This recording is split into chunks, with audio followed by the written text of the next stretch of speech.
Om Utyannathyamitramahah Arohannuttarandivam Hrutrogham mama surya Harimananchanashaya Shukeshu me harimanam Ropanaka sudatmasi Ato haritraveshu me harimanannidatmasi Udagadayyamadityaha Vishvena sahasa saha Dvishantam mamarandayanna Mo ahandvishatoradham Om Shanti Shanti Shanti.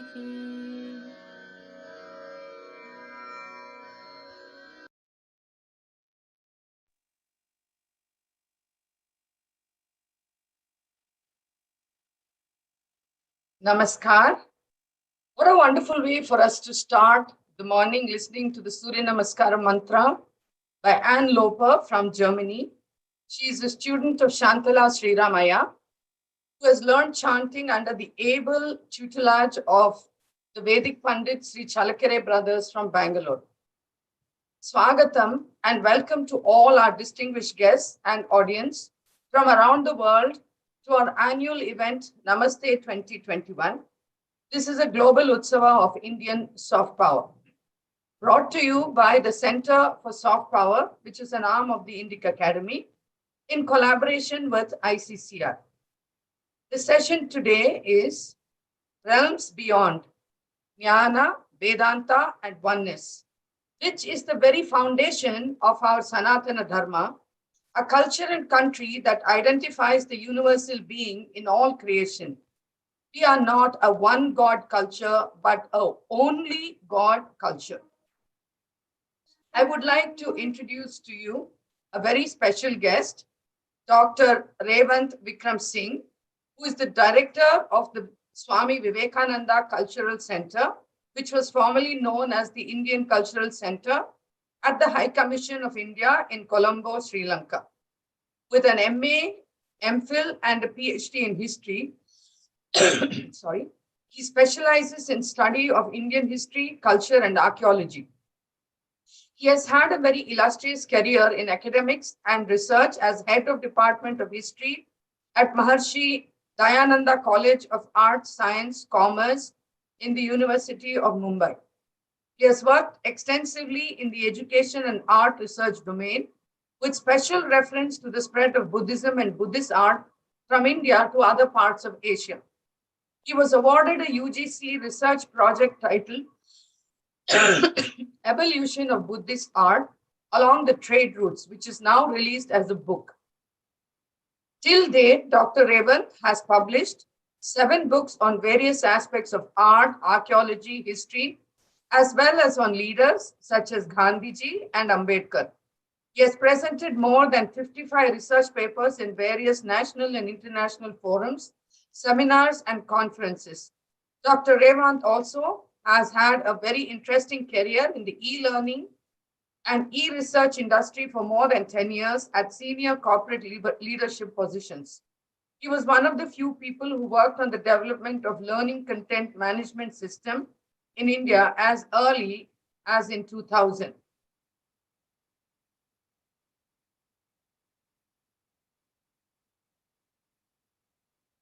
Over to you, sir, for your opening remarks. Thank you, ma'am. Honorable Srimati Vijayalakshmi Vijayakumar ji, Director, Center for Soft Power, my colleagues from ICCR, all the office bearers and staff members of the Center for Soft Power, and dear brothers and sisters participating in this special Namaste Global Utsav of Indian Soft Power 2021. A very good morning to all of you. First of all, please accept my humble gratitude for inviting me to be a part of this special program. It is an honor and a privilege to join you all. Today, I will be talking on the topic India-Sri Lanka Spiritual Ties. Friends, India and Sri Lanka have a shared legacy of historical, cultural, religious, spiritual, and linguistic ties that is more than 2,500 years old. Principles of compassion, non-violence, tolerance, and understanding, which are inherent in ancient Indian wisdom of Vasudeva Kutumbakam, and religions that originated in India, such as Buddhism, Hinduism, and Jainism, define our spiritual ties. The Sanskrit phrase, Loka Samasta Sukhino Bhavantu, and the Pali Buddhist phrase, Sabbe Satta Bhavantu Sukhitatta, both meaning may all beings be happy, provide the spiritual foundation to our cultures and the India-Sri Lanka ties. Since ancient times, Buddhism has been one of the strongest bonds that reinforce the India-Sri Lanka spiritual ties. This relationship was strengthened, as per legends, by Lord Buddha himself when he visited Sri Lanka on 3 occasions, as defined in Buddhist literature of Sri Lanka. In 3rd century BCE, Emperor Ashoka the Great, as we all know, sent his son Mahindra, who is revered as Arhat Mahindra Thera in Sri Lanka, with the teachings of Lord Buddha. The Sri Lankan king Devanampiya Tissa at that time received him with great veneration and converted to Buddhism, and soon Buddhism became the official religion of the island. Sangamitra Theri, daughter of Emperor Ashoka, brought a sapling of the Bodhi tree, which the Buddha had attained, under which the Buddha had attained the enlightenment at Bodh Gaya. King Devanampiya Tissa planted the sacred sapling in the royal city of Anuradhapura, where it still flourishes as Jayashree Mahabodhi tree and is considered as one of the most sacred objects of the Buddhist world. In 4th century again, the sacred tooth relic of the Lord Buddha, Dantadhatu, was brought to Sri Lanka from Kalinga, Odisha, by Princess Hemamali and her husband Prince Danta. The sacred tooth relic of the Buddha is venerated in Sri Lanka as a Chaitya relic of Buddha at Sri Dalada Maligawa, the temple of the sacred tooth relic in Kandy, Sri Lanka. Friends, these spiritual ties between India and Sri Lanka continue throughout history and were further enriched by ancient universities like Nalanda, where thousands of Sri Lankan monks studied over hundreds of years. In modern times also, the India-Sri Lanka spiritual ties continue to flourish. In the late 19th century, a sapling from the Jayashree Mahabodhi tree of Anuradhapura, which was brought from India by Emperor Ashoka's daughter, Sangamitra Theri, was planted at Bodh Gaya by the Archaeological Survey of India at the very site of the original Bodhi tree. In 1931, Srimad Angakarika Dhammarpal, a great son of Sri Lanka and the founder of the Mahabodhi Society of India, planted a sapling of the Jayashree Mahabodhi tree at Sarnath, at the site where Lord Buddha gave his first sermon. Srimad Angakarika Dhammarpala dedicated his whole life for the revival of Buddhism and led the movement for the restoration of the Buddhist heritage sites both in Sri Lanka and India, including Bodh Gaya, Sarnath, and Kushinagar. Swami Vivekananda and Srimad Angakarika Dhammarpala, both who spoke at the historic Parliament of World Religions in Chicago in 1893, became close friends, and together they strengthened the Buddhist Hindu tradition of compassion, non-violence, tolerance, and understanding. Their friendship and thoughts not only inspired the nationalist movements of India and Sri Lanka, but also provided a spiritual base to India-Sri Lanka friendship.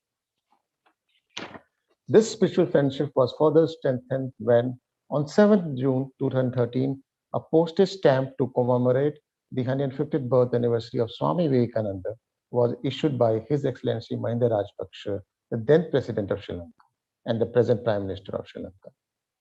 Very next year, on 25th October 2014, the President of India, Sri Pranab Mukherjee, released a postage stamp to commemorate the 158th birth anniversary of Srimad Angakarika Dhammarpala of Sri Lanka at Rashtrapati Bhavan, the official residence of the President in Delhi. Similarly, when in Sankara, a great disciple of Srimad Angakarika Dhammarpala, fought the British colonial government both in his motherland Sri Lanka and his Karmabhumi India. He devoted about 45 years of his life to the independence movements in Sri Lanka and India. Venerable Sankara became a student of the Gurudev Rabindranath Tagore at Shantiniketan when the great Guru And when the great Guru Tagore came to know that he did not have enough money to continue his education, he told him, as long as you have your begging bowl with you, you have no fear about money, go back and study. And Venerable Shanangara recommenced his studies. It was at Shantiniketan that Venerable Shanangara came into contact with Indian national movement. He met the Chittagong young revolutionary patriots and started campaigning against the British among the peasants of Chittagong. In March 1932, Venerable Shanangara was detained by Calcutta police and he was charged with helping the Bengali revolutionaries. Later, he was imprisoned in Banaras for nearly 4 years. The experience and inspiration that Venerable Shanangara gained at Shantiniketan evoked in him a desire to cultivate the spirit of nationalism and freedom struggle in Sri Lanka also. And for this cause, he wrote many articles in Sri Lanka journals such as Sinhala Jatiya, Swadeshi Mitraya, Saraswati, Lakmena, and Sinhala Balya. Later, Venerable Sanankara was exiled to Sri Lanka, where he joined the Lanka Samaj Party and continued his struggle against the colonial government. He also translated many Bengali literature works into Sinhala. Another towering personality who shaped the India-Sri Lanka spiritual ties was Gurudev Rabindranath Tagore himself. Gurudev had immense respect for Buddhism and a deep affection for Sri Lanka. He visited Sri Lanka 3 times, and his works inspired various aspects of Sri Lankan culture, art, music, and literature. Many Sri Lankans of various generations, including artists and scholars, studied at Shantiniketan, who further enriched the India-Sri Lanka spiritual ties. Today, there is a deep respect for Gurudev Rabindranath Tagore in Sri Lanka. Similarly, Venerable Sikkim Mahinda Thero, who came from Sikkim, India, also participated in the Sri Lankan independence movement. He learned the Sinhala language, became a poet, and composed several literary works inspiring patriotism among the people of Sri Lanka and urging them to fight for their freedom from the colonial government. He is considered as a national hero of Sri Lanka and the Sri Lankan independence movement. Also, he is one among the greatest of Sinhalese poets of all time.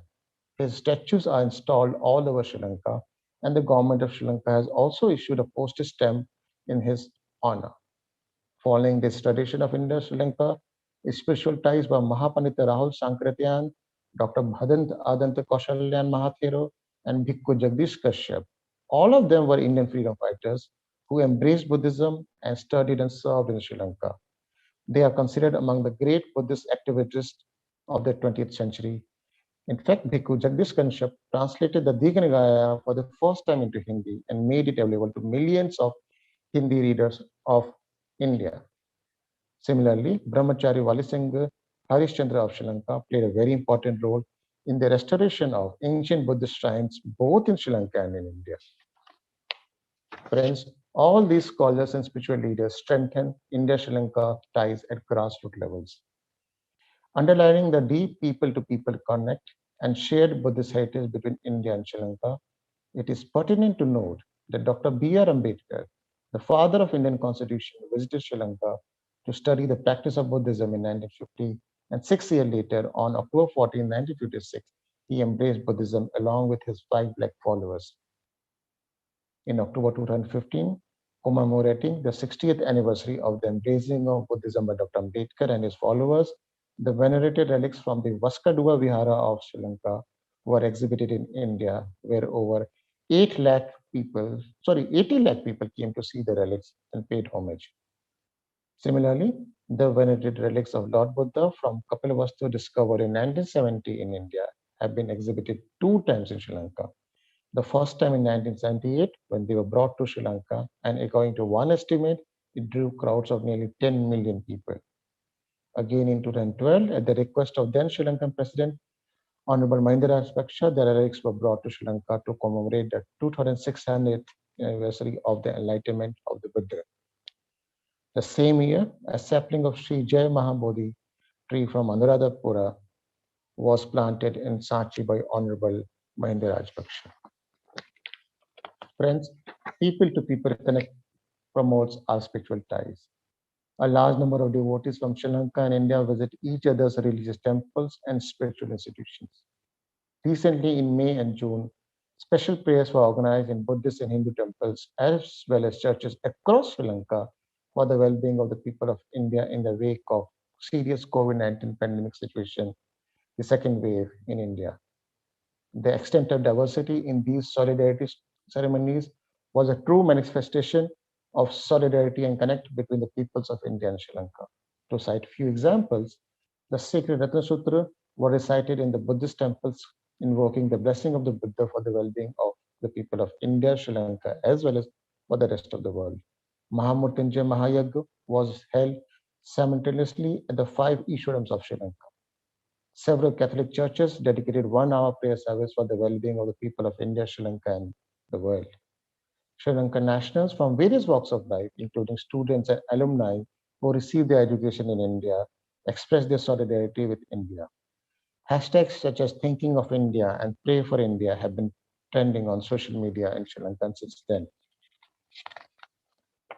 The High Commission of India, Colombo, and its cultural arm, the Swami Vivekananda Culture Center, has been playing a key role in strengthening our ties.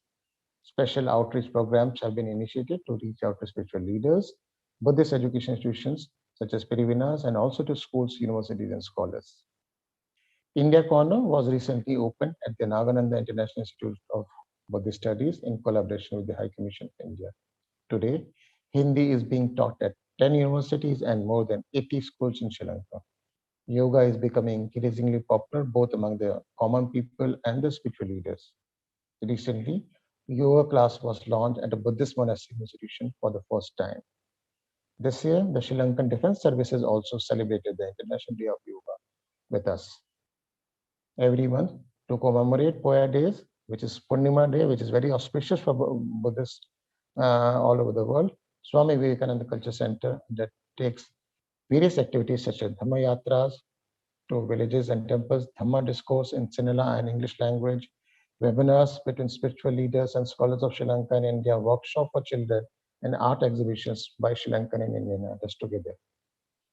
Friends, Indian and Sri Lankan governments continue to make efforts to strengthen our spiritual ties.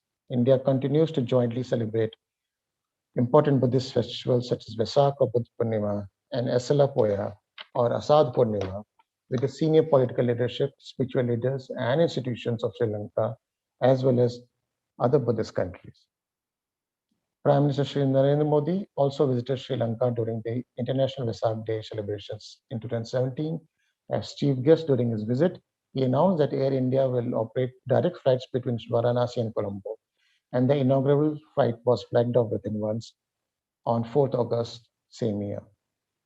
To further strengthen people-to-people ties, the first ever pilgrimage to Bodh Gaya for Sri Lankan Armed Forces personnel and their families was organized by India in June 2018.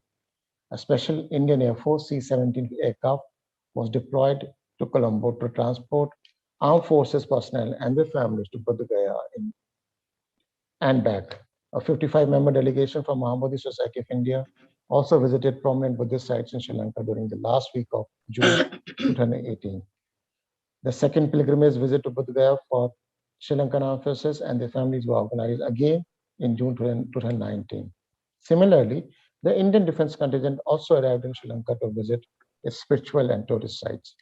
Recently, in July 2020, the government of India declared the Kushinagar airport in India, the place of Lord Buddha's Mahaparinirvana, as an international airport to allow Buddhist pilgrims to visit the revered site and other neighboring sites such as Lumbini, Kapilavastu, Savarsi with ease.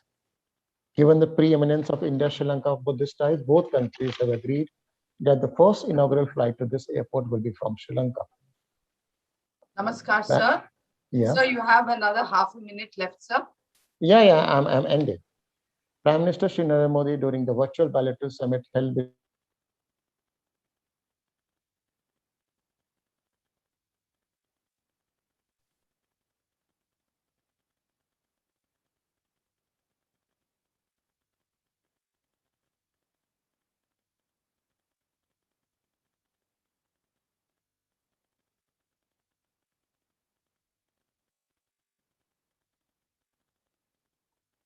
So we have lost your audio.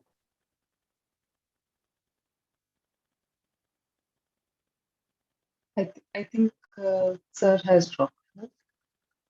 No, his audio is stopped.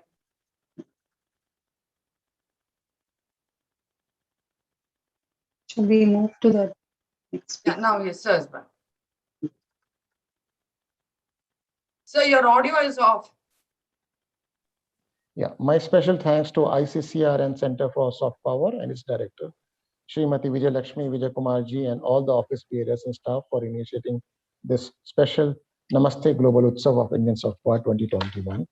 I wish and pray, Loka Samasta Sukhana Bhavantu, Sabbe Satta Bhavantu Sukhitatta. May all beings be happy and free from suffering. Thank you. Namaskar.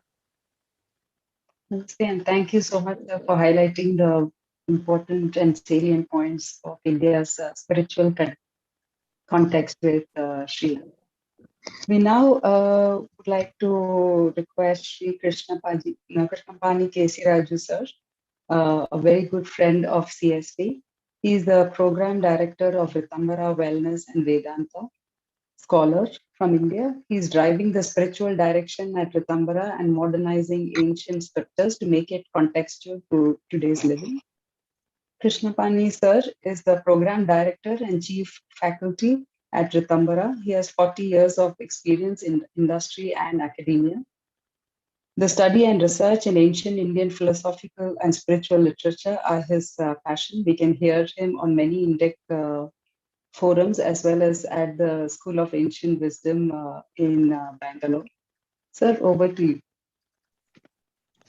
Thank you so much, Aparna ji. At the very outset, I would like to mention that I am not a scholar of Vedanta at all. I am a very humble and an average student of Vedanta. I am honored and very thankful to the Center for Soft Power, Srimati Vijay Lakshmi ji and Srimati Aparna ji for inviting me to this forum. Considering the topic for today, which is realms beyond Jnana, Vedanta, and Oneness, to initiate the discussion and prepare the participants to listen to the sharing of their understanding by three eminent persons, Dr. G.B. Harisha, Dr. Peter Scharf, and Swami Mahesh.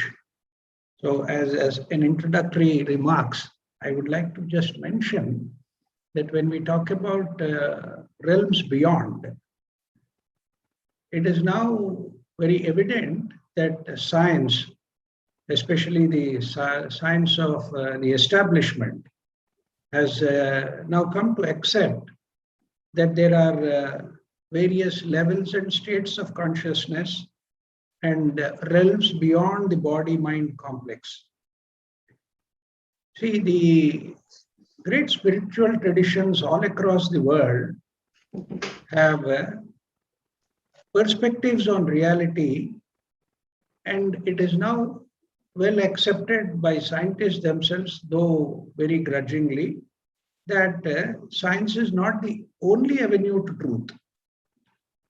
Intuitive perceptions in purified states of consciousness are considered to be valid sources of knowing the truth or realizing the truth. In fact, the distinction or the division between subject and object is contrived and very artificial. This has been recognized, especially by all the yogic and Vedantic traditions which have flourished in India, and they have repeatedly emphasized that on arriving at the ultimate reality is only through the integration of the subject, object, and the process connecting these two. What is generally referred to as the Triputi, or Jnana, Jnana, and the Jnata. So this has been recognized as a very valid, or in fact the best way to arrive at the truth, which is much beyond the known realms of human consciousness as it is developed at present.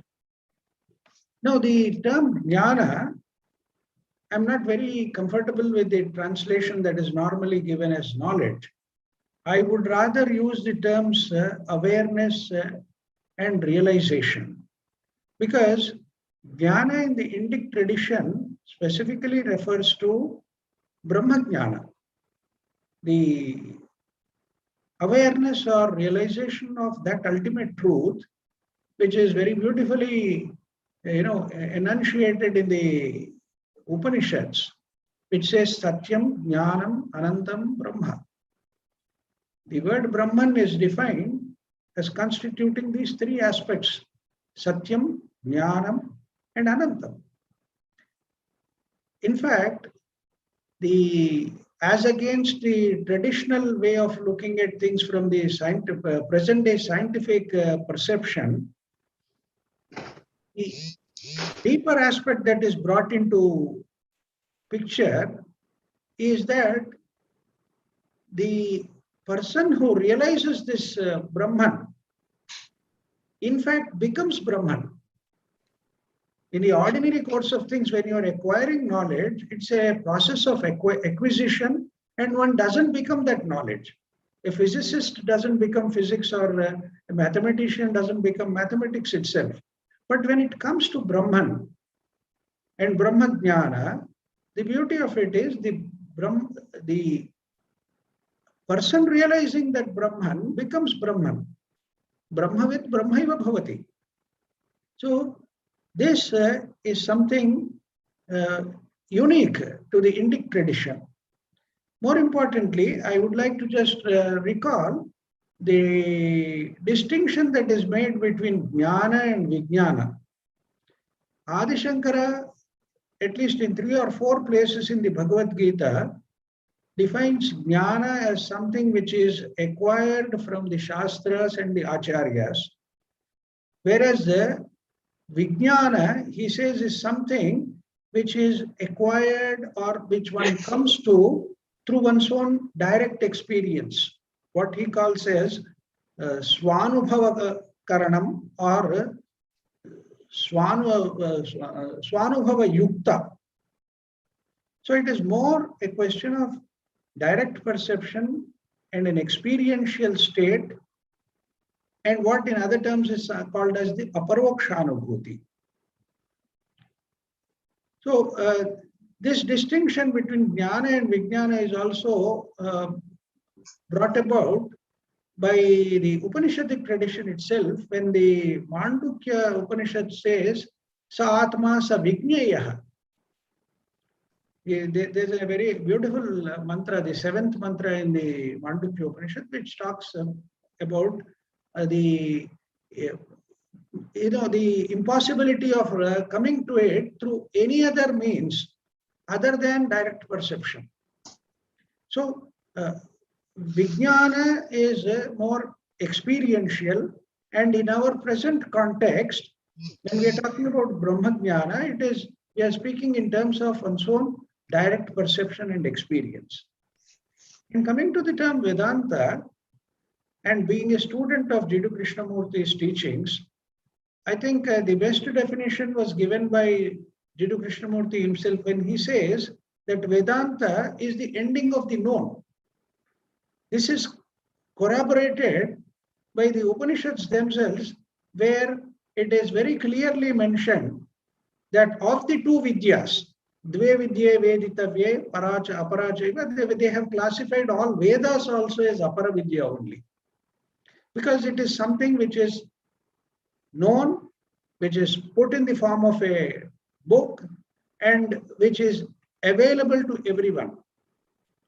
But it is the Paravidya which talks about the Akshara Jnana, or knowing the Akshara aspect of, or the imperishable aspect of the Brahman. The Shruti itself, what we call as the Pramana, the Shruti itself is a Pramana to this fact that when we talk about Vedanta, it is basically ending the entire field of the known and go into a realm of the unknown, In fact, one interesting statement that is normally made is that one does not actually know the Brahman. It is, in fact, the other way around. You come to a state of consciousness where Brahman knows you.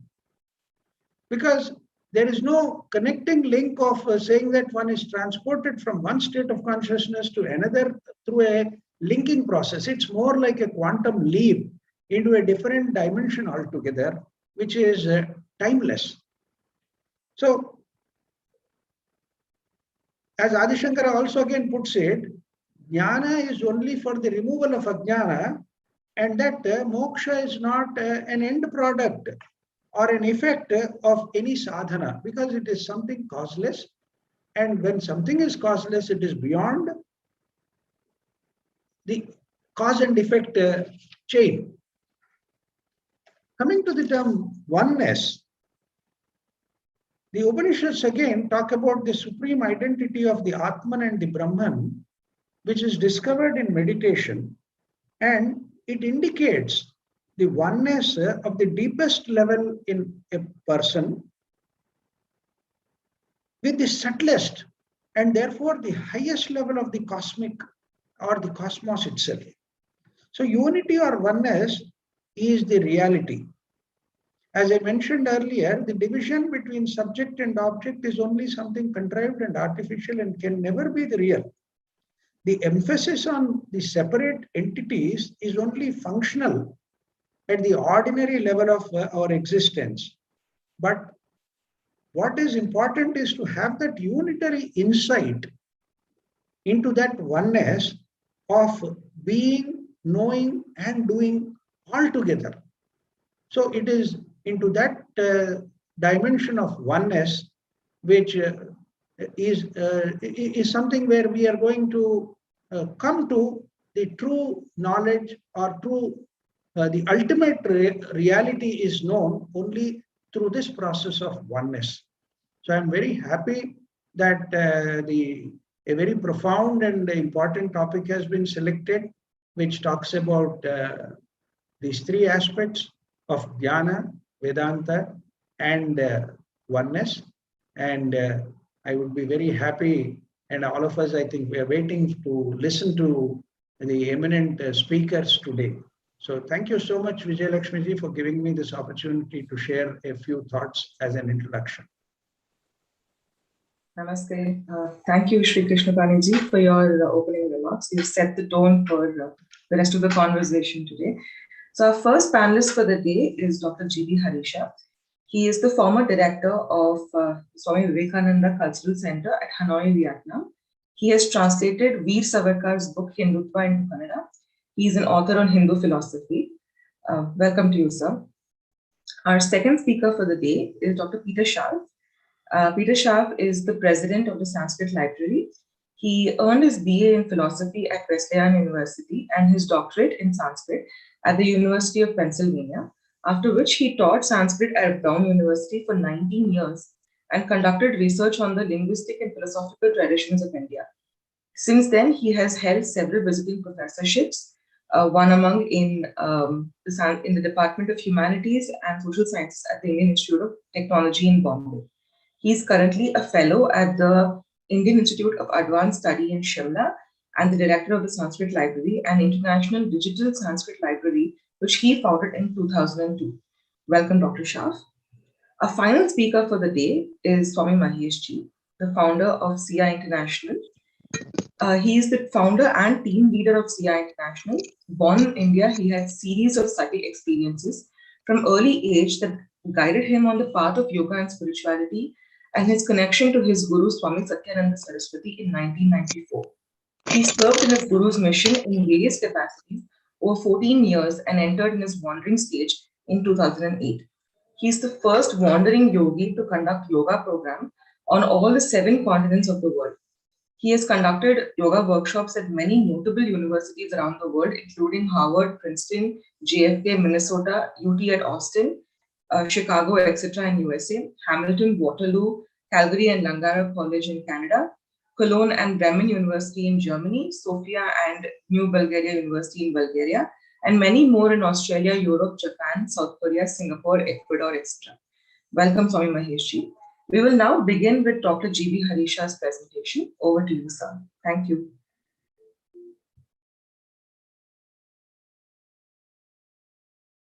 So you're muted, sir. Can you please unmute yourself?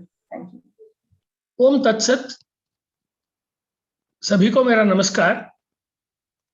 So at the outset, I congratulate the organizers for organizing such a very meaningful and wonderful session in the morning, and my apologies for joining late.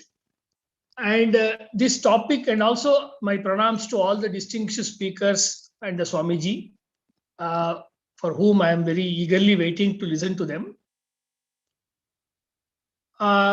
The topic is so natural to the Indian mind that every day we experience it. Because my grandmother, she used to say in her own very joking way that if you open your mouth, it is duality. If you shut your mouth, it is Advaita. Albert Einstein, the famous scientist, he used to say, think, work and shut up. Though it appears a little bit strange, the statement, that means once you have thought and you have applied your thought into action, then there is nothing to explain. For example, I was born and brought up in Hassan, Karnataka. Near that there is a small taluka center. I think this may be useful for even our international audience who are listening to this event or viewing this event. There was a Swamiji. His name was Sri Sachidanandendra Saraswati Swamiji. He has explained in a very detailed way Shankara philosophy, Advaita philosophy. In that, he has written a book. I think that is very relevant for today's topic. That is, what is the beauty of Vedanta? Why Vedanta only can tell oneness in the world? The reason is, only why Vedanta can tell oneness is, he gives a very simple example. We all sleep, whether we belong to Eastern world or Western world, we all wake up. That means there are minimum 2 stages. Just to begin the presentation, this is a Samanya Anubhava. This is a common experience. Even a child wants to sleep. Old people wants to sleep, though they will not get much sleep as they grow older. And youngsters also, they like to sleep. And awakening state, which we are there, supposed to be the awakening stage in which we are conducting the webinar now. But when we sleep, in that there is one more stage. It is called the dream state. Nidra, Swapna. Jagrat is the awakened state. Then Swapna. Then in the Swapna, that is in the dream state, sometimes we will have no dream. That means there is no disturbance even of the dream. Then I will have a nice sound sleep. I will get up. In the morning, I will say, wow, what a wonderful sleep I had in the previous night. That means the Shankara philosophy or the Advaita philosophy, Vedanta, it says, every jiva, every individual being, it is going and resting itself in that peaceful ocean or in that peaceful state, not of mind, beyond mind, every day. Therefore, we like to sleep. Why do we like to sleep? Not only to relax, we are going to our source. That is the source of our origin, which we call in different terms as Chaitanya, Brahman, Brahma, Atman, different things. Therefore, if you think from that point of the Sushupti, and some people say Sushupti and Turiya, they are different. And most of the scholars on Advaita, they say that Sushupti and Turiya, they occur at the same point. When it is Sushupti, that means you have gone beyond the 3 stages, which are limited in terms of giving you experience. That means in awakened state, you have an experience, but it's a limited experience. 8 hours or 10 hours of experience of awakened state. Dream state is so quick, it is very hard to remember your dream or my dream. It's very hard. By the time you note it down on a diary, then it is so much diluted that you cannot reproduce it. But Sushupti is such a state where your entire things or your beings is immersed into the Chaitanya, where, as per the Rishi Vidyaranya in the Panchadashi, he says, Drugeva Nato Drushtati. That means that is the only stage where you are one with yourself. That means you are one with the Brahman. The child or the old man or the soldier or anybody or a merchant, everybody wants to reach that state. Unconsciously, unknowingly, they are reaching it. Sometimes knowingly, you go to a music concert, you are listening to a beautiful music, then you don't know where you are. Then immediately you are, after the end of the program, you will be searching for your key or your phone or some other things. Then you will come back to this another state of existence. But these are all temporary. You may be a rich person, you may be a poor person, but once you sleep, you may be a male or a female, child or an adult, but as you are sleeping in that state, you don't know, you are not at all aware about anything because there is not much body consciousness. So this kind of oneness is felt every day in our life. This is called avasthatraya according to the Vedanta. This is mentioned in different Upanishads. As Shankaracharya, Adi Shankaracharya mentions in one of his bhashyas, one of his commentaries on the Upanishads, for example, he gives an example of a fish. Imagine a fish is there, it is in a lake or in a river, it's a flowing water. The fish is passing through the river. What is happening? There are 3 or 4 kinds of nets which are there to capture it. Somehow the fish escapes from all the net or from the clutches, and it will be moving around very easily. Adi Shankaracharya says, you are that Chaitanya, you are that fish. That net is the Jagrat, awakened state, the sleeping state, and including the dream state and Sushupti. Means you don't have any limitations. You are unlimited. Basically, what is the teaching of Vedanta? You don't have any limitations. You are unlimited. But to practice it in life, you need some karma. All your tantras or your mantra sadhana or your japa or anusthana, chanting, or any kind of worship, or even karma, good action done without any expectation, selfless action, everything is required only for chitta shuddhi. Is only required for the purification of the mind and your being. After that, it has no purpose, but you have to do it. There is no point in rejecting it. But nevertheless, that is not sufficient. The people who experience this oneness in their life in every day, they will be pleasant. They will not make any difference or distinction between people by and large. They are very kind-hearted. Atmano mokshartam jagadhitayacha. Swami Vivekananda says, Atmano mokshartam jagadhitayacha means my self-actualization and also serving the world and merging with the world. When he has written a letter to the Mysore Maharaja from a foreign country, he writes like this, I quote, they alone live who live for others. They alone live who live for others. Rest are more dead than alive. That means at the end of the day, it is sacrifice and service. Tyaga and seva, these are the 2 important aspects which is required for the modern world.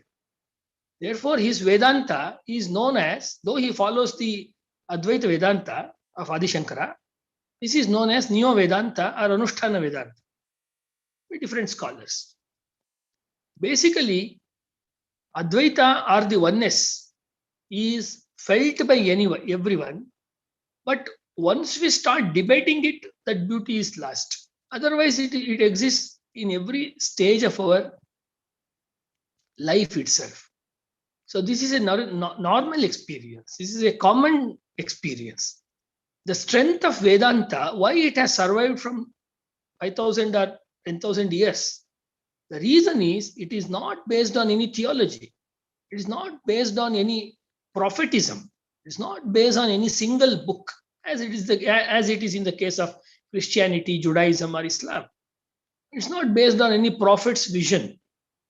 Adi Shankaracharya, he doesn't consider these things as very serious. For example, he says, if the Bhagavad Gita Bhashya, he says in the Bhagavad Gita Bhashya, if even the Veda says that the fire is not going to burn, don't believe it, you test it. That means, as already told by the previous respectable speaker, this is Anubhava Vedanta. This is not theoretical philosophy or metaphysics. This is experiential metaphysics. Therefore, this has a future because this will not have any collisions or any clash with the growing science. The growing science only testifies or gives more evidences for these eternal truths. Therefore, they go hand in hand very well. If you take the book by a great author, Friso Kepra, the name of the book is Tao of Physics, and you read the Upanishadic writings, in that he says the whole world is like the cosmic dance of Shiva. All the dancers, for them, Shiva is the Nataraja, the guru for dance and all kinds of fine arts. Means all the changes are happening in the world at the atomic or subatomic level. This is represented through the cosmic dance of Shiva. So means all these things tell that whatever is happening at the cosmic level or at the macrocosm, the same thing exists in the microcosm, or in the old tantric terms, what happens in the Brahmanda, the same thing happens at the Pindanda. So there is no difference between me and a mountain, me and a forest, or myself and a river. Therefore, there is no question of harming it, no question of violence against nature. And the same material, I am made of same material and you are made of same material, then there is no question of animosity. There is no question of struggle for existence, as Mr. Darwin told. It's a very barbaric viewpoint, struggle for existence, survival of the fittest. No, we say in India, arrival of the fittest. Whoever has been sent, they have been sent by the creator or by the destiny. You call it by different names with a purpose. There is no, in their functioning, there may be differences, but in sum total, they are all the sparks of the same divinity, as told by Swami Vivekananda. Therefore, all these differences may be required at the functional level. One may be a manager, one may be a junior manager, one may be a clerk, or one may be an attender.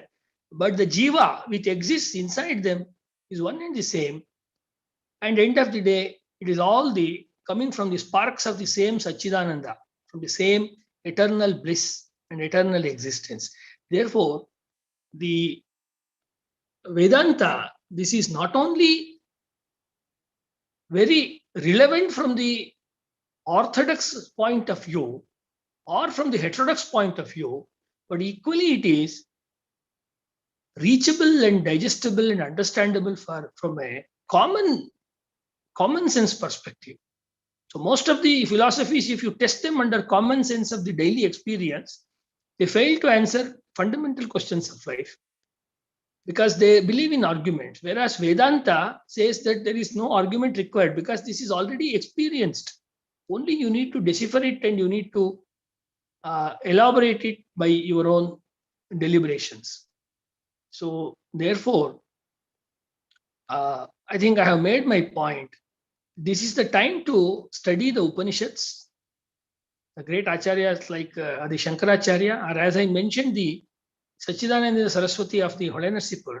He has written many others. I'm not telling only one. Basically, it is the adhyasa concept.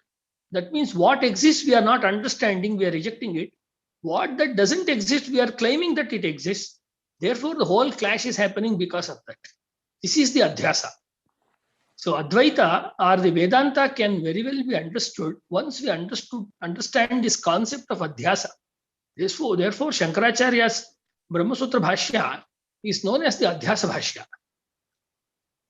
And for the reference of the readers, if they are interested, they can definitely refer to Professor S.K. Ramchandra's book, Shankara and Adhyasa Bhashya. The name of the book is Shankara and Adhyasa Bhashya. A well-known writer on the Vedanta and Indic knowledge systems. I was very fortunate to be associated with him.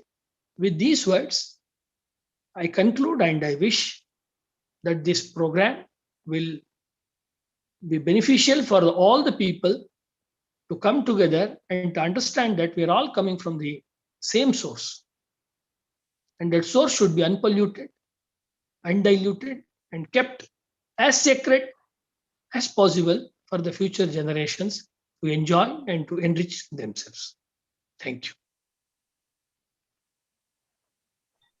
Thank you, Dr. G.V. Harisha. Dr. Peter Schaff, over to you. Thank you. I'd like to share my screen.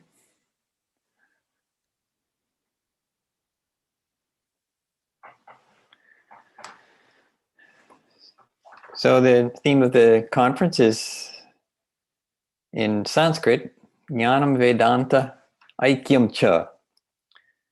And I want to highlight that many of the points that my colleagues just touched on about the unity underlying diversity according to Vedanta are very much present in the Rig Veda.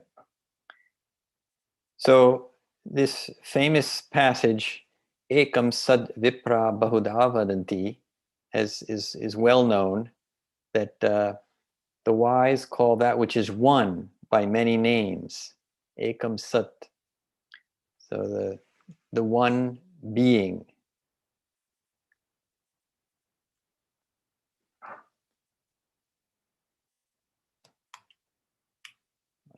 Slides are not moving there. In the Nasadiya Suka, we get a very clear description of the one which is beyond the relative, and it begins, Na sadasi na sadasi tadanim. There was neither non-existence nor existence then. It points out that the unity can't be characterized by either being non-existence, as sometimes it is discussed in Buddhism, or merely as existence. It's because there's no distinction. If it's one without a second, ekam adutiyam, then there is no distinction. But that one is described as giving rise to the entire universe. The next verse explains, Anidavatam swadaya tadekam, that one, unmoving, avata, breathed, anit, of its own nature, and there is nothing else. Tasmad anyat na para kinchana asa. There was nothing else beyond that. In the third verse of this Nasadiya Suka, it explains that in the beginning there was darkness covered by darkness. Everything was an indistinguishable ocean.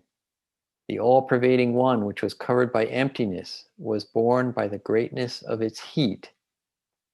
So,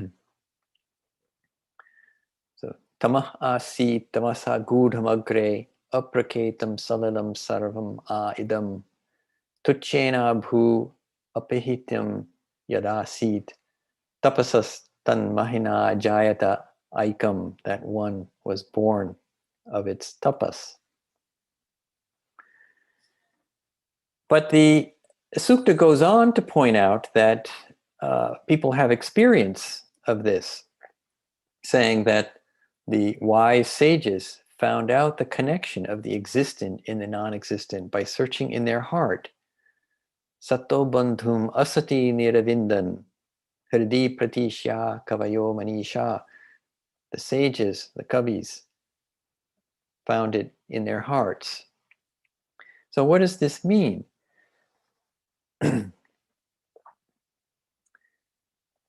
In 164, Rig Veda 1:164-37, there's another verse which throws light on this. Navidjanami yadivedam asmi ninya sannadho manasa charami yadamagan pratamajaраtasya adi bacho ashnuve bhagam asyaha. It starts out with a view where it's unenlightened. I don't know whether I really am this. I move concealed, covered by the mind. But when the firstborn of truth came to me, immediately after that, I attain a portion of this speech. Now, it's a bit obscure, but Sayana comments on this, making it quite clear. He says that in the Brahma Sutra Bhashya, Shankara cites a number of Vedic passages that identify the individual self with totality.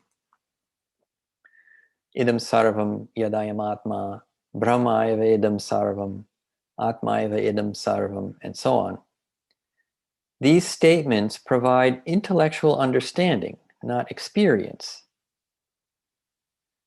It's shastra janitam, sarvatmyam, not to anubhavakam. It's not experiential. The experience is absent because the individual consciousness is restricted by the mind due to the absence of the inward direction of consciousness. Chitta pratyag pravanata bhavena parichinna iti arthaha, Sayana says. Ordinarily, one behaves in the world yoked with distracted consciousness, outwardly directed, engaged in imagination. Bhavana sahishnuna bahirmukhena vikshiptena chetasa yuktaha sancharami sansare. The author of the hymn then laments that he does not experience his self as the totality. Na sarvatyam janami iti paridevate. But when it goes on to the second half of the verse, the firstborn of truth is the initial experience of the supreme truth that is produced by the inward direction of consciousness, Sayana says. So this ritasya means paramartasya parasya brahmanaha. Pratamaja means pratamonmeshaha. Pratama upanishchitta pratyag pravana janito anubhavaha. So that produced by the experience produced by the inward direction of consciousness. And he explains what is meant by this speech by referring to the Upanishadic passages. Then one obtains that supreme Brahman pervaded by Shabda Brahman, that is, pervaded by these Upanishadic type statements. Shabda Brahmana vyaptavyam param brahmapadam ashnute prapnomi. I obtain that. I, as one of my colleagues just mentioned, that tadnyatva tadeva anubhavati. He becomes tadeva bhavati. One becomes Brahman who knows Brahman. When that occurs, immediately one is easily able to see one's own nature without delay.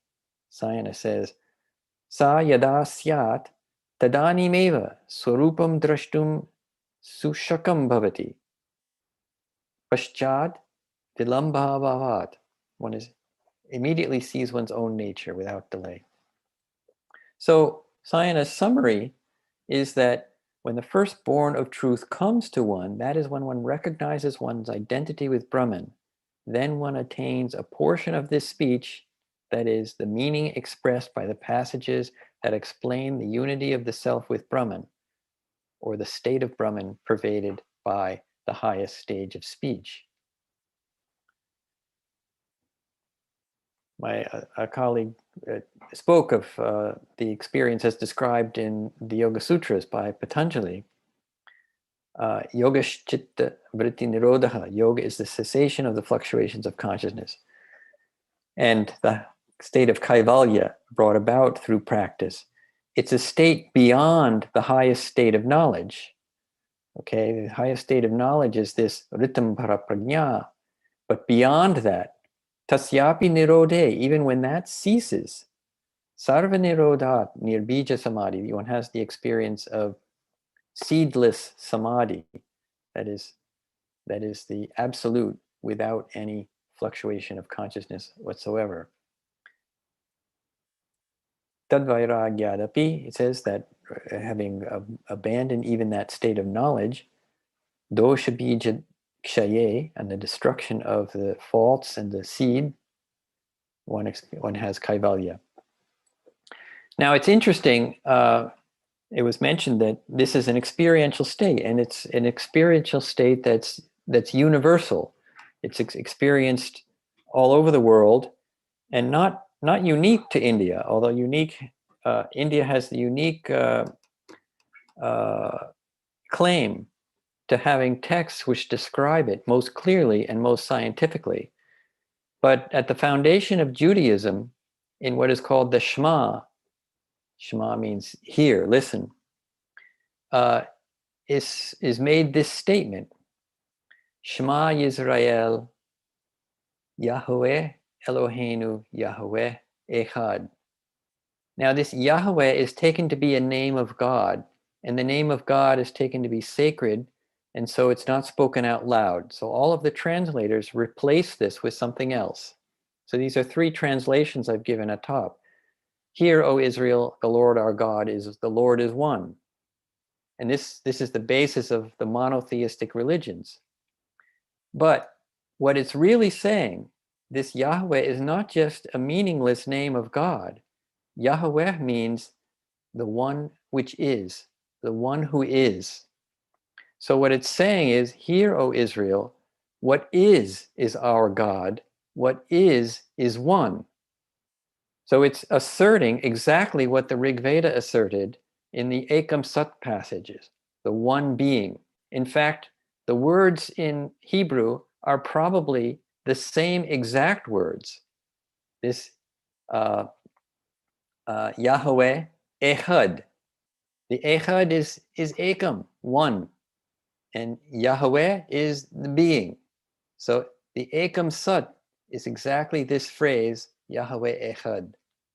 So this is a universal experience which is at the foundation of every religion, although religions have obscured it with their limited understanding. In the Indian tradition, there's a very clear articulation of this experience in the Advaita Vedanta tradition, and in the Yoga Shastra tradition, the instruction in how to bring oneself to that experience.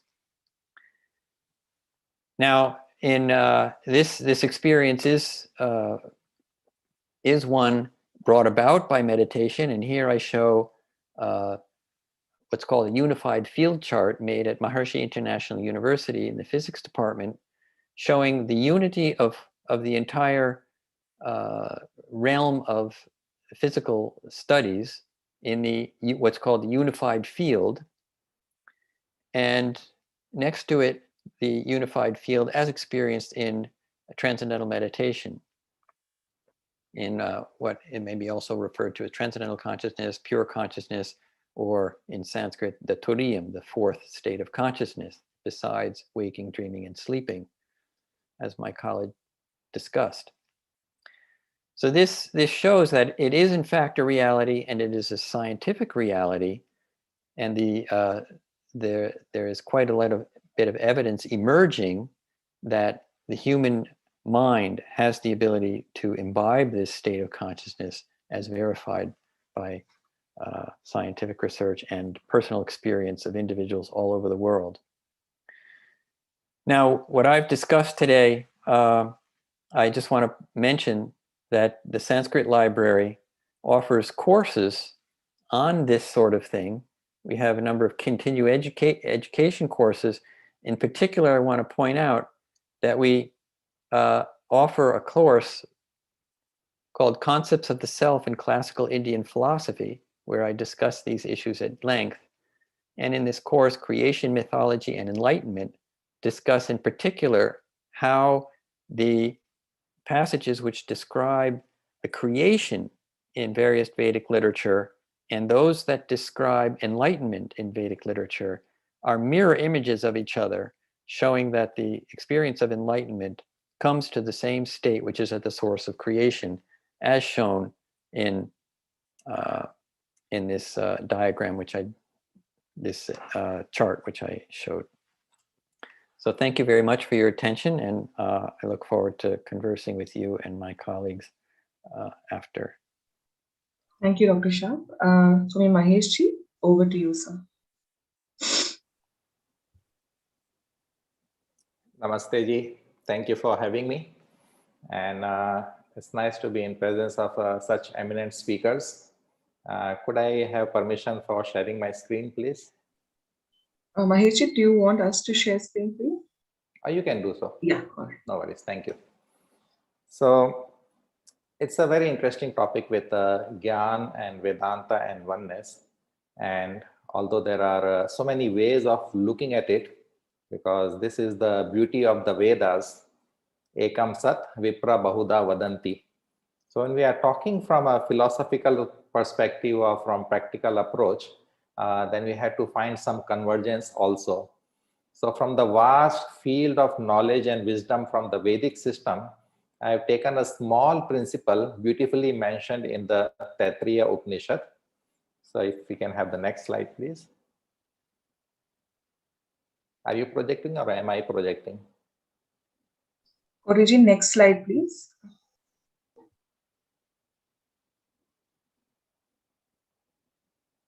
Just please give me the permission. It will be faster that way. Swamiji, you can please share. Yeah. So thank you. So when we are talking of Vedas, we are not talking of things that are written alone or that are carried through the different traditions. Vedas are eternal streams of knowledge and wisdom. And there is no end to knowledge from that highest level, from the level of Brahman. And this wisdom is talking about the fundamental experiences of who we are, what is this world, and what are the experiences. And those experiences are beautifully shared in the form of the mantras. And then later we see the addition of the yantras, the geometrical images that go along with the sound vibration. And this Vedic knowledge has always been preserved in an oral tradition. So although we had a lot of challenges to preserve this, but because of this living tradition of guru-disciple, we still have this Vedic knowledge as an eternal flowing stream. And we know that Krishna Dvapayan, he compiled the knowledge from the Vedic tradition and presented it in the form of 4 Vedas. Within the 4 Vedas, we also have further division. That is Samhita, then we have Brahmanas, Aranyaks, and then we have the Upanishads. So mostly when we say Vedanta, we are talking about the Upanishad parts. That is the essence of the Vedic knowledge that we can connect to, we can understand, because not everybody can learn the exact intonation and chanting of the Vedic mantras. It requires years and years of practice. So Vedanta was something that was very unique, the Upanishads that brought out the essence, the philosophy, the practicals, and the teachings of the Vedas. And we notice a very important junction period in the Vedic tradition, because Vedavyasa and his disciple Vaishampayan, they carried the information as received by Vedavyasa, who compiled it, and then the 4 Vedas came into our level of understanding. But one of the disciple of the tradition, Yagyavalkya, was disciple of Vaishampayan. We noticed there is a little break there, and then another field of knowledge comes about. using the same mantras from Yajurveda, we have the Shukla Yajurveda. But at that junction point, we notice something important happens. That when Yajnavalkya is asked to leave the tradition by Vaishampayan and is asked to give back all the knowledge that he had collected from there.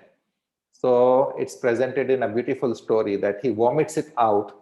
And then Vaishampayan asked other disciples who were not so bright as Yajnavalkya to become titar.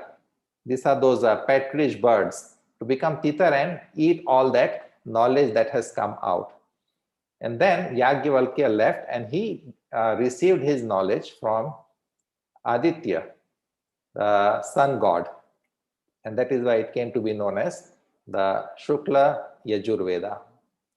Now, this junction point where this Taittiriya Upanishad is highlighted, it talks about many important principles, the knowledge, the importance of having a guru and all that, and experiential knowledge, not just the theoretical knowledge. Because we know that in the Vedas, there is this famous saying, Ekoham Bahusyama, I am one alone, let me become many. So how this one alone, the absolute reality, appears in many different forms. And from this Vedanta tradition, now from the Upanishads, there's a beautiful question posed by Nachiketa to Lord Yama, god of death.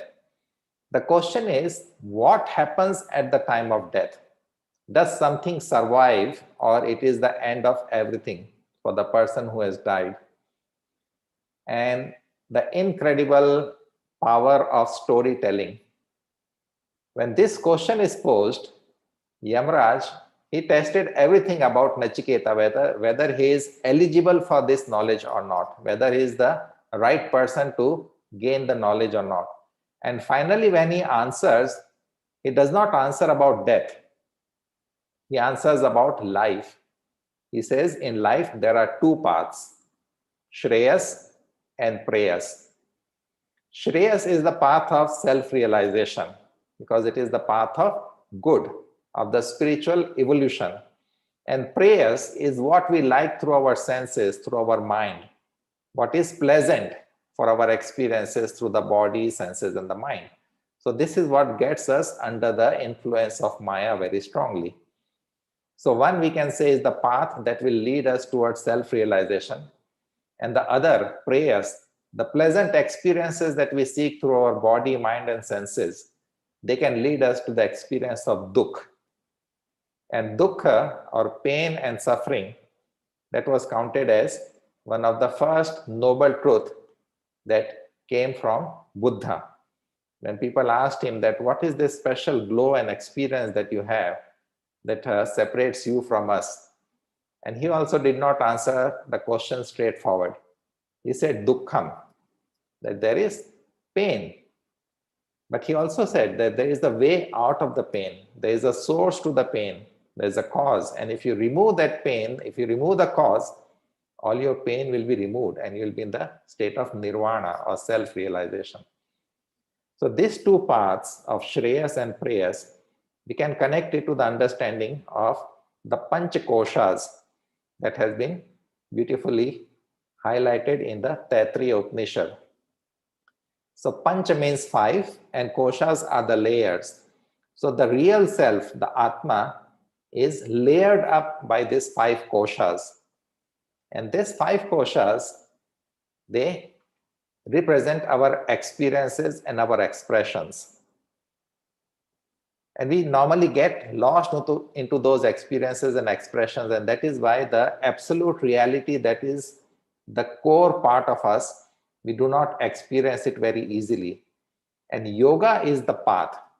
So Vedanta is beautiful with all its theory and practices, but to practically experience that higher state of consciousness, where we become one with that absolute consciousness in our experience, yoga is a very practical tool. It's a wonderful process, and it has been presented in a very systematic way by a couple of great masters. Like we have Coherent the Rishi, who said that our body, mind, senses, it's like a pot. And just like an earthen pot needs baking before you can start using it, in the same way, our body, senses, mind needs to be baked in the fire of yoga so that we can experience that divine consciousness within us. So body is considered as a temple.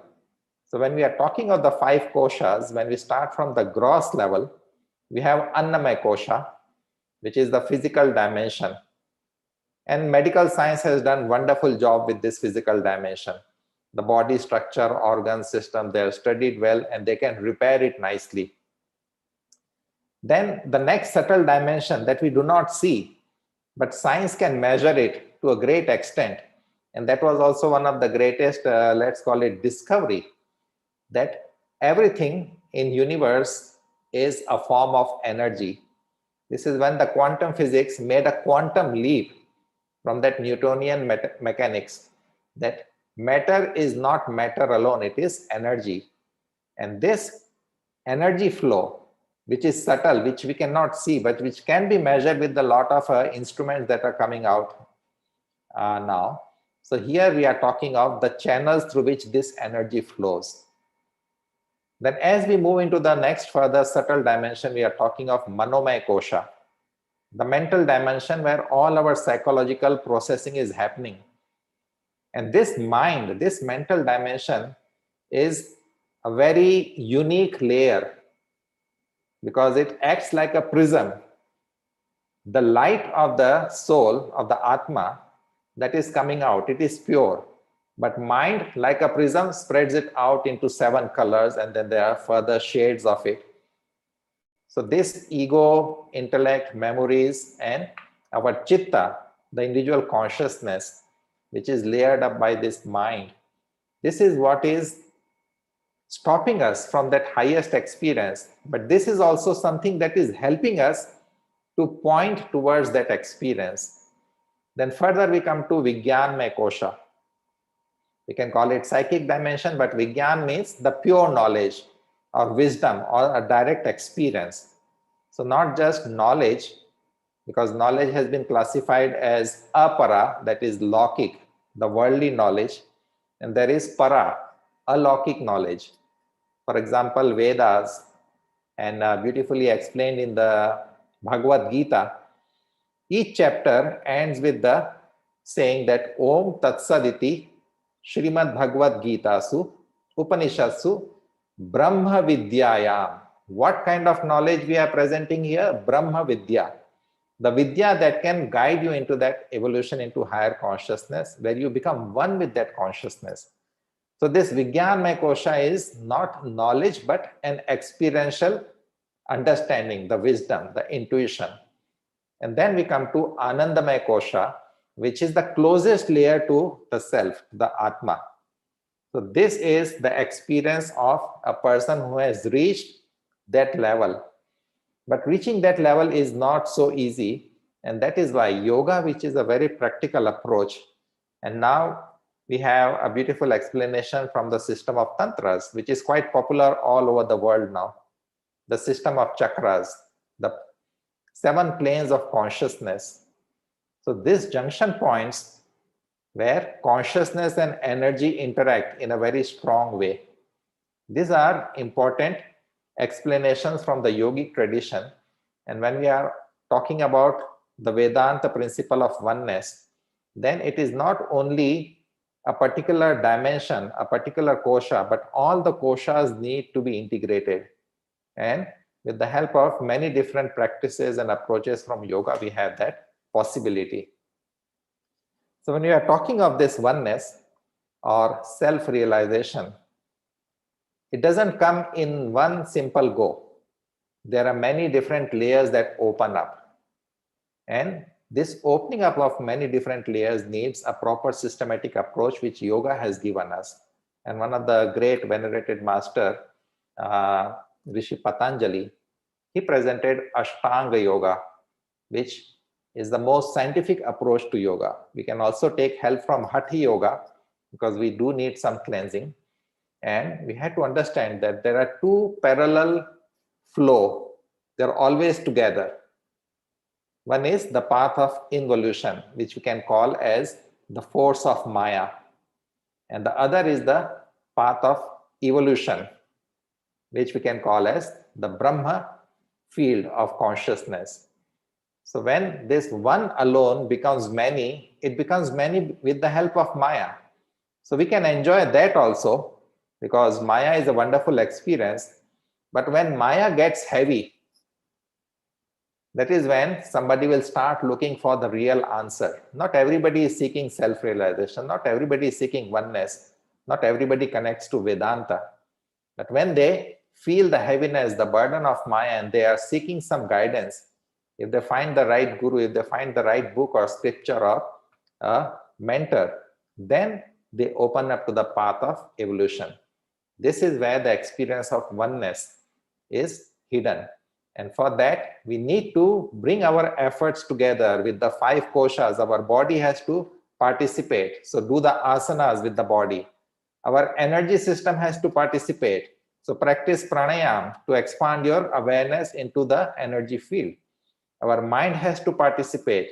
So yoga has given us pratyahar, how to relax the mind, to stop allowing the fantasy of the mind to run freely, how to discipline it. And then if we want to let the Vijnanmaya Kosha participate, then dharana. Dharana is the practice where mind is focused into opening up into a particular realm of awareness. And finally, with dhyan, one experiences the bliss and the closeness with that self, with that Atma. And if the experience continues and all the layers are removed and the experience of the light is there, that is samadhi. That is where Kaivalya or the oneness experience is hidden. So yoga provides us a very practical approach towards this way of experiencing the Vedanta truth. And there is a lot more to say about yoga, a lot more to say about Vedanta, and there has been beautiful presentation. So thank you for giving me this wonderful opportunity, and thanks to all the team members at Namaste Global Utsav. Thank you.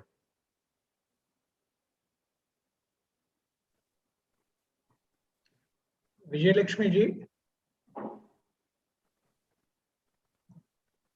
Yes, sir. Do we have time for discussion and some questions? About 10 to 15 minutes, sir. Okay, thank you so much. So I would like to express my thanks to all the 3 esteemed speakers, and just to summarize, Dr. Harisha had beautifully brought out about the aspect of Anusthana Vedanta, which is what is required today. Because after all, Jnana or Dharma, if it is not put into action or not practiced, it loses all its value. And as he has already mentioned in his talk, it is for Jagat Hita and Loka Sangraha. So to start with, I have one small question to Dr. Harisha. Sir, when you talk about the Anusthana or practicing for Jagat Hita, the question that normally comes is at what level should we approach, or at what level should we practice? Because there are so many who do it at the physical level. And always we see that it leads to controversy, it leads to some kind of conflict. But for a truly realized person, at what level should he do the consider acting in a dharmic way which leads to Jagat Hita or Loka Sangraha?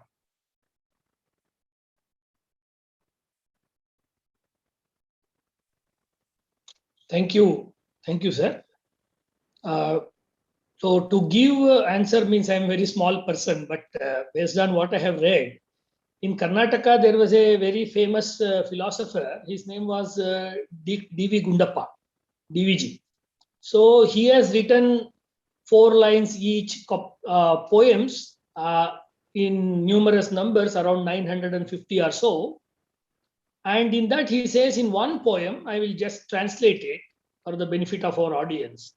You make two halves in your being. Means after you realize, one is that manadi eradu koneyamadu. He says that means to make two rooms of yourself. One is for the logarata. That means for the play with the world. You are a child, just go and play with the world and be happy. You be happy, let others be happy, no conflict. And one more is there when you retire. Retire means not the final retirement after 60 years or the death, but everyday retirement. As you come back to home, you have your dinner, you will have your bed, someone has made you the bed, or you will prepare your bed to sleep. Then you contemplate alone. So Ekaki, the Upanishad says in many phases that Vedanta Kanana, you are the Vedanta Kesari. This whole world is the Aranya or the forest in which you are the lion. Therefore, you are the Vedanta Kesari.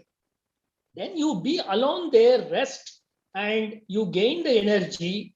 That means one you do for yourself, for your development. Never leave it. Otherwise, you will become like a missionary. Means in a normal way, I'm telling. You go and serve the world, what we called in earlier times as the white man's burden. No one has taken any burden, right? Because we are all born from the same eternal source. There is no need for upliftment of anybody. In that sense, in that spiritual sense, everyone has to be given their opportunity or their piece of opportunity. That's it. Second one, why Anushtana Vedanta Swami Vivekananda told was maybe perhaps in the course of our history after the Vedantic tradition and the Buddhism and the different changes have happened in our Indian medieval history, maybe we became so self-defensive, we became so self-centric that only me hu aur mera ghar hai, me hu aur mera parivar hai, means me and my family, me and my clan or my tribe or my group, that is sufficient. I don't care about the world. That kind of an approach, which is not our traditional approach, somehow it creeped into our tradition due to the changes in history. That itself is a separate topic. Therefore, we become so much, in a way, conscious that we have to limit ourselves. For example, the Indians who crossed the oceans and built the great empires in the entire Southeast Asia, you take the Kannada rulers or the Cholas or the Kadambas or Rashtrakutas, they went up to Syria or Egypt or to Rome and other countries. Our Shastras started telling that you should not cross the ocean. Our Dharma Shastras started telling that you should not cross the ocean. This is only at a period of time in history. Means that shows how our Hindu mind or the Sanatan mind started shrinking. Maybe due to external factors, maybe due to the Yuga Dharma or the Kala Dharma. Then we needed somebody to hammer it. Somebody to break that shackle, saying that, look, you are the childs of Vedanta. You are the children of Vedanta. Don't worry about the small taboos. Therefore, he demonstrated by crossing the ocean. Perhaps in the modern times, he was the first one to cross the ocean. There may be others, but historically a very big figure like Swami Vivekananda. He went to Chicago Parliament of World Religion and he gave the very famous speech on September 11th of 1893, Brothers and Sisters of America and all. And that opened the gate. That opened a new flood of light and a new kind of cultural interaction started between India and the rest of the world, which was awaited for decades or for centuries. So when he says Anushtana Vedanta means, simply what I understand is, if you are a mathematics teacher, you practice higher level mathematics for yourself every day. But for the school children, you teach them at a very selfless level, in a very caring, like a lovable, like a vatsalya, like a mother, you teach them, but never you refrain from self-study. Swadhyayam na pramaditavyam. What Upanishad says, that is the thing you're telling. Because Lord Buddha, I will conclude, Lord Buddha, after he got enlightenment or the Bodhi, he never just rushed into Saranath or Varanasi and started preaching and proclaiming, oh, I got enlightenment. He was there according to Buddha Charita and other texts, 10 days he was in that Upavana, in the small forest or the park, Saranatha, the deer park, and he contemplated for 10 days. He tried to comprehend what he got or what he understood, whether my understanding is correct or not, or this is also a kind of Maya, also kind of a disturbance or a kind of a deviation from my goal. Then slowly he understood that what he understood is correct, and it is real one. It's not a fake one. It's not an illusion. And then Mara, the demonic or the illusory personality, he comes and he advises Buddha that you have already got the enlightenment, no need to get enlightenment, but once you get enlightenment, you should not preach to anybody. You have to keep it for yourself. Why do you waste your knowledge? Because you acquired it with great difficulty. Let others get it by their own efforts. You don't go and talk about it. But Buddha says, no, I will talk about it. But before doing that, he completely understood that what he understood.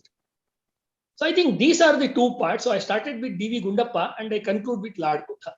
Thank you. Thank you so much, sir. You have put it very beautifully, and it's a novel idea of dividing into two, and then one focused on Lokasangraha and one on Swadhyaya.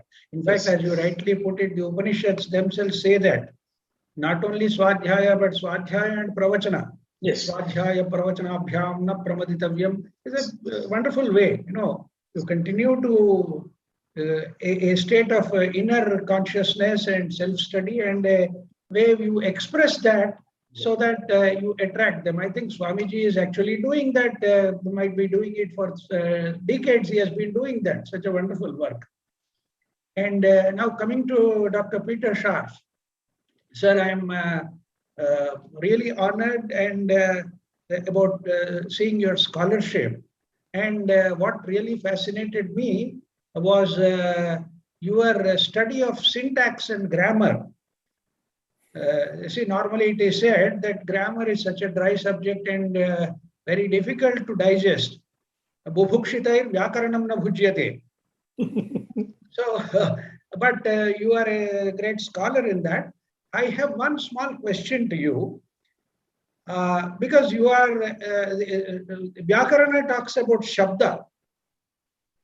How do you correlate Shabda with Nada? That means the expression with the understanding of oneness. Well, the Vyakarana is for understanding Shabda, of course, but Shabda is understood because it conveys meaning. So the whole tradition of Vyakarana is based on describing language, but it doesn't describe language the way that Western linguistics describes it. In Western linguistics, the idea of having knowledge of mental phenomena was abandoned under the influence of materialism, and the pressure to prove that linguistics was a science and as good as material science because of the successes of physical sciences, the exactness of physics and the power of chemistry. These fields gained such prominence that under the pressure to be considered a real science, linguistics abandoned meaning. And most of the focus in the 20th century was on understanding word order, and this is what was meant by syntax, was studying word order. And still, what's dominant in the field of linguistics is this study of phrase structure and making phrase structure trees and dependency analysis and dependency trees, all based on the words. But the Indian linguistic tradition starts from meaning. It's the meaning which is fundamental, and the meaning provides the conditions for the introduction of speech forms, which are then woven together into utterances that are actually used. So the explanation of speech in India all starts from meaning, which in a way reverses the direction. The direction in the West is from the materialist point of view. The direction in India is from the spiritual point of view. from the level of consciousness, one approaches language. And these levels of language was described by Bhartrhari and explicitly described, but it's mentioned earlier even in other texts, the 4 levels of speech, and it's taken, certain passages even in the Veda itself are taken to refer to these 4 levels of speech. And what I mentioned there about Shabda Brahman is taken to be the highest level of speech, which is the lowest level of speech is the express speech, Vaikari, and then Madhyama is the level of thought, where the thought is discursive thought. It's in language, but it's subtle. It's in the mind. Subtler than that is what's called Pashyanti, or insight, where one has a flash of insight and in a single moment comprehends something complex, but one understands it in a simple flash of a single awareness. And the Parapashyanti is the highest level, or often called just para, is the highest level of that kind of insight, where the entire unity of consciousness is perceived. And this is identical with experience of Brahman. Thank you so much, Dr. Shah, for bringing that aspect of Spotavada of Bhartrhari and reference to the 4 aspects of speech, Parapashyanti, Madhyama, and Vaikari. In fact, that's and you have really given us the right kind of insight about the direction from which the Indian tradition approaches Shabda Brahman also. That is something truly wonderful. And I have one practical question for you. You run several of these courses, as you have mentioned in that presentation of yours.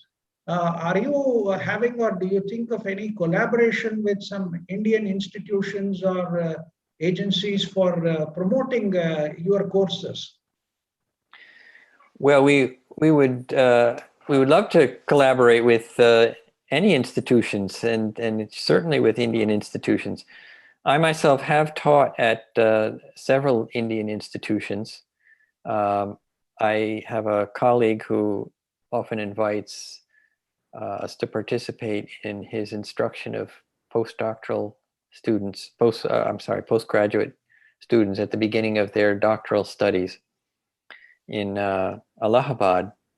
And I've taught myself at IIIT Hyderabad and at IIT Bombay, and also at the University of Hyderabad, Central University of Hyderabad. But yeah, I'm sure I'm happy to collaborate with people. And recently, I participated in a seminar at the Bhandarkar Oriental Research Institute, where we discussed this particular theme of the philosophy of language. And I presented a paper there about just what I was talking about, the Vedic conception of language and its relation to the unfolding of consciousness. This was just published in the Annals of the Bhandarkar Oriental Research Institute. That's wonderful. I think we should explore more ways of collaboration, and we would be actually honored to have this kind of collaboration, which can expand the scope and the spread of the knowledge which you have put in that Sanskrit library. And I think we have I am happy to note that you have a connection with Hyderabad. I am from Hyderabad and sitting right now in Hyderabad. So there is a Vadara and a Sambandha. There is an association, and I'm truly happy about it. And we would definitely consider opportunities for collaboration, Dr. Shah. Thank you so much. Great. Thank you. Swamiji, thank you so much for your wonderful presentation. And I was really fascinated by that story of Vaishampayana and Yajnavalkya. And my question to you, Swamiji, is how do you correlate the 3 shariras and the 5 koshas? You have spoken about the pancha koshas, but Vedanta also talks about the sthula, sukshma, and karana shariras. how do you correlate these two for one's own evolution from the spiritual perspective? Sure. See, there are two ways of looking at the dimensions or layers. So one is the Panchakosha and another is the Tri Sharira. So when we are talking of the Sthula Sharira, we can talk of the Annamaya Kosh and also the Pranamaya Kosh, because these are the basic ingredients for any living form. Then when we are talking of the subtle dimension, the Sukshma Sharira, then we can, of course, the mind will be the most important part of it. But we can also take the Vijnanmaya Kosha in it, because all those concepts of chakras and mantras and yantras, they are still external to the experience of Karan, the Atma.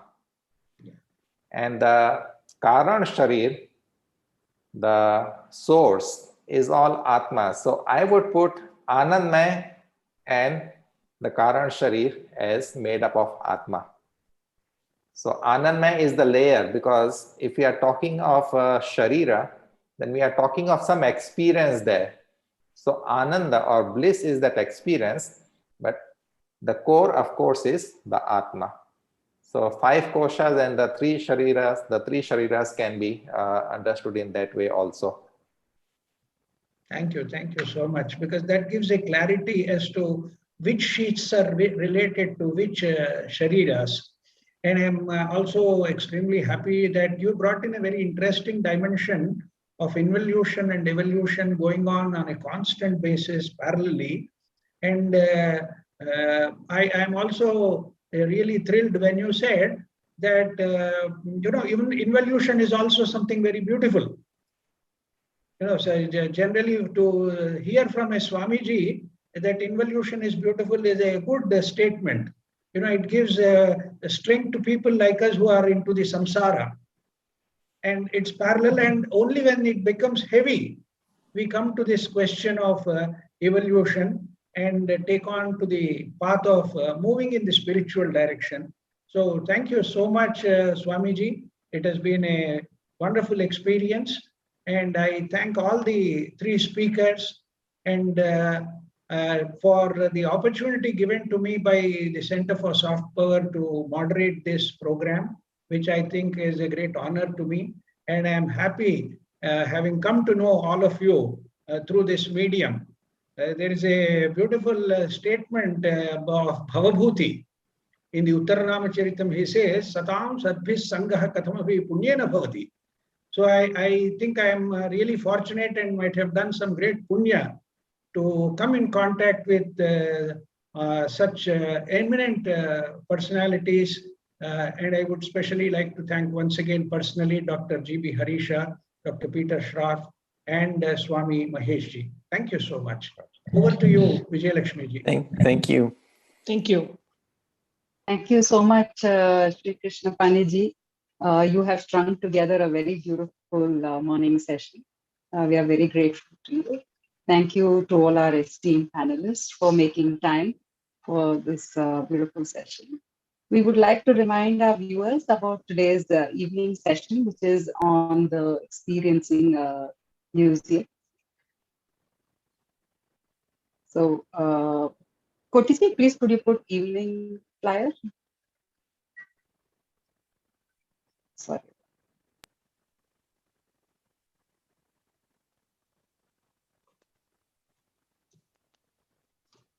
We have a session on Indian museums and the experience of India through them. We have Ms. Mansi Prasad of the Indian Music Experience in Bangalore, which is a very unique musical museum, and all of you visiting Bangalore must see this museum. Then we have other panelists from Singapore, as well as we have Vinodji, who will be Vijayji, who will be talking about the way forward. Ms. Nalini Gopal, Curator, Indian Heritage Center. Shri Sohan Kumar Jha, Senior Director, National Handicrafts and Handloom Museum, and Vijay Kumarji, co-founder of India Pride Project. Looking forward to having you, all of you, at our session in the evening. Thank you so much and have a good day. Namaste. Thank you.